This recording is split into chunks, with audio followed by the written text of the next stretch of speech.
आपण पाहत आहात कराड टुडे न्यूज।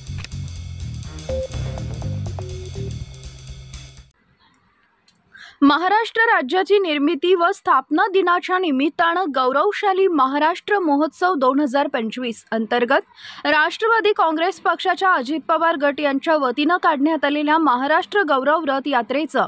आज कराड इथं उत्साहात स्वागत करण्यात आले। या रथ यात्रेस पन्हाळगड येथून प्रारंभ करण्यात आलाय। या रथ यात्रेची सांगता मुंबई इथं महाराष्ट्र दिनी होणार आहे। ही यात्रा कराड इथं आल्यानंतर शहरातील दत्त चौकात या यात्रेचं भव्य स्वागत राज्याचे मदत व पुनर्वसन मंत्री मकरंद पाटील, खासदार नितीन पाटील, आमदार सचिन पाटील, ॲडव्होकेट उदयसिंह पाटील उंडाळकर, राष्ट्रवादीचे जिल्हाध्यक्ष बाळासाहेब सोळसकर, सादिक इनामदार, राजेश पाटील वाठारकर, जितेंद्र डुबल तसेच शेकडो कार्यकर्त्यांनी केलंय। दत्त चौकात छत्रपती शिवाजी महाराज यांच्या पुतळ्यास अभिवादन केल्यानंतर ही रथ यात्रा प्रीती संगमावर नेण्यात आली। या ठिकाणी वरील मान्यवरांनी महाराष्ट्राचे पहिले मुख्यमंत्री स्वर्गीय यशवंतराव चव्हाण यांच्या समाधीस अभिवादन केले। ही रथ यात्रा स्वर्गीय चव्हाण यांच्या कराड येथील विरंगुळा बंगल्यावरही नेण्यात आली। तत्पूर्वी प्रीती संगमावरील माती व जल मंगल कलशात घेण्यात आली। त्यानंतर राज्याचे मदत व पुनर्वसन मंत्री मकरंद पाटील यांनी माध्यमांशी संवाद साधला। महाराष्ट्राला म्हणजे स्वतंत्र महाराष्ट्राची निर्मिती आपल्याला सगळ्यांना कल्पना आहे की या जिल्ह्याचे सुपुत्र देशाचे माजी उपपंतप्रधान कैलासवासी यशवंतरावजी चव्हाण साहेब यांनी 65 वर्षापूर्वी या महाराष्ट्राचा मंगल कलश त्या ठिकाणी आणला आणि विदर्भ, मराठवाड्यासहित मुंबईसहित नवमहाराष्ट्राची निर्मिती ही 65 वर्षापूर्वी झाली आणि आज ही 65वे वर्ष राष्ट्रवादी काँग्रेसच्या वतीनं संपूर्ण महाराष्ट्रभर हा दिवस अतिशय मोठ्या वेगवेगळ्या कार्यक्रमांच्या माध्यमातून साजरा करण्याचा निर्णय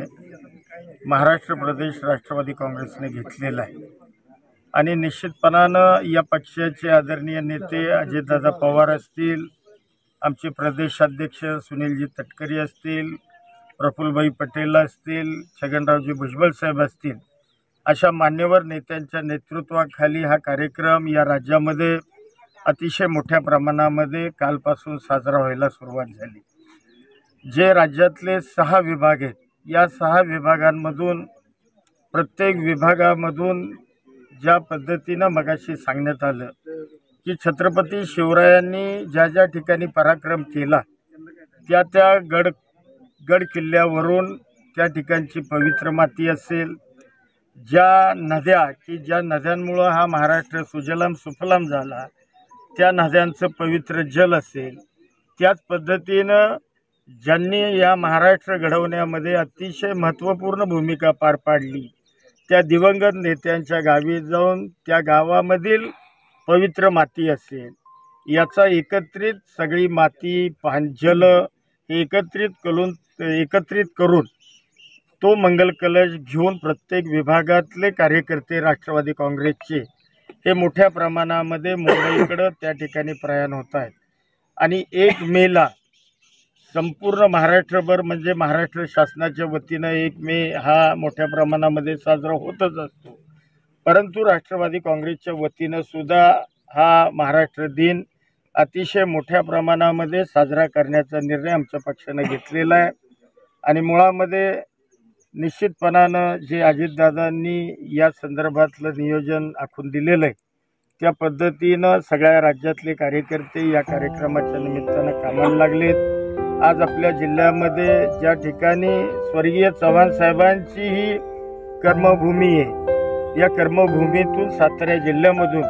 हा मंगल कलश आता मुंबईच्या दिशेनं जाणार आहे। त्याचं स्वागत करण्याकरता मी असेल, खासदार नितीन पाटील असतील, आमचे आमदार सचिन पाटील असतील, आमचे उदयसिंह पाटील असतील, आमचे बाळासाहेब पाटील सोळसकर जिल्हाध्यक्ष असतील आणि पक्षाचे अनेक पदाधिकारी आणि मान्यवर कार्यकर्ते कराडमधले सुद्धा हे सगळे मोठ्या संख्येनं या ठिकाणी उपस्थित राहून या आलेल्या कलशांचं आम्ही स्वागत करून या ठिकाणचं सुद्धा कृष्णा कोयनेच्या संगमावरचं पवित्र तीर्थ आम्ही घेऊन जाणार आहे। आता आम्ही चव्हाण साहेबांच्या समाधीला या ठिकाणी नतमस्तक होऊन आदरांजली वाहिली आणि इथून आता चव्हाण साहेबांचं जे निवासस्थान आहे विरंगुळा तिथेही आम्ही जाऊन नतमस्तक होऊन हा मंगल कलश घेऊन आम्ही उमरजनंतर साताऱ्यानंतर जे कैलासवासी म्हणजे क्रांतीवीर आबासाहेब वीरांचं गाव जन्मगाव कवठे त्या ठिकाणी जाऊन पुन्हा हा रथ हा खंडाळा मार्गे शिरवळ सावित्रीबाई फुलेंचं जे गाव आहे जन्मगाव नायगाव त्या नायगावला सुद्धा आम्ही हा चित्ररथ त्या ठिकाणी मंगल कलश रथ नेणार आहे आणि तिथून मग शिरवळवरून लोणंद आणि लोणंद मार्गे फलटणला जाऊन मग सोलापूर जिल्ह्याच्या हवाली आम्ही हे मंगल कलश करणार.